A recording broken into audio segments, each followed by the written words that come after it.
परनिंदेचे पाप। एका राजाच्या दरबारात ब्राह्मण भोजनाचा कार्यक्रम आयोजित केला गेला होता। 56 भोग राजवाड्याच्या उघड्या अंगणात तयार केले गेले। त्याचवेळी एका अनाहूत घटनेमुळे संकट उभं राहिलं। उघड्यावर तयार होत असलेल्या स्वयंपाकघराच्या वरून एक घार आपल्या पंजांमध्ये जिवंत साप पकडून उडत होती। सापाने घारीच्या पंजातून सुटण्यासाठी फुसफुस करत विष उगळले। त्याच्या तोंडातून निघालेल्या विषाच्या काही थेंबांनी स्वयंपाकघरातील अन्नाला स्पर्श केला। त्या विषारी अन्नाचे सेवन केल्यामुळे सर्व ब्राह्मण मृत्युमुखी पडले। राजाला याची माहिती मिळताच ब्रह्महत्या केल्याच्या पापाचा शोक त्याला सतावत राहिला। यमराजांसमोर मोठं संकट उभं राहिलं की या पापाचं खापर कोणावर फोडावं आणि ब्रह्महत्या केल्याचा दंड कोणाला द्यावा।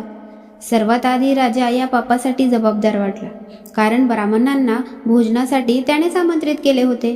यमराजांच्या मनात दुसरं नाव रसोईच्या स्वयंपाक्याचं आलं, ज्याने ब्राह्मणांसाठी महाप्रसाद तयार केला होता। तिसरं नाव घारीचं होतं, जी साप पकडून उडत होती। शेवटी सापाच्या पापावर विचार करण्यात आला।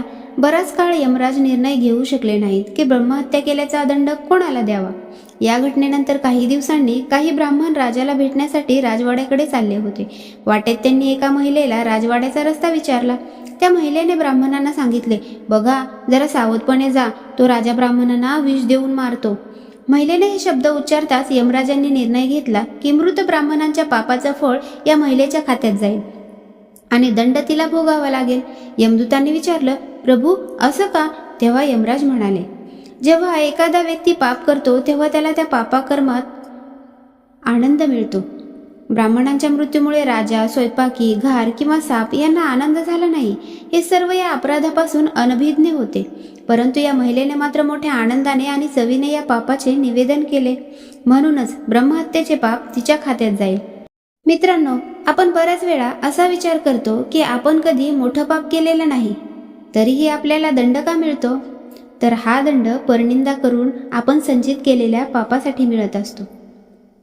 मित्रांनो, तुम्हाला ही स्टोरी कशी वाटली कमेंट न ते नक्की सांगा। आणि हो, चॅनलला सबस्क्राईब आणि व्हिडिओला लाईक नक्की करा। धन्यवाद।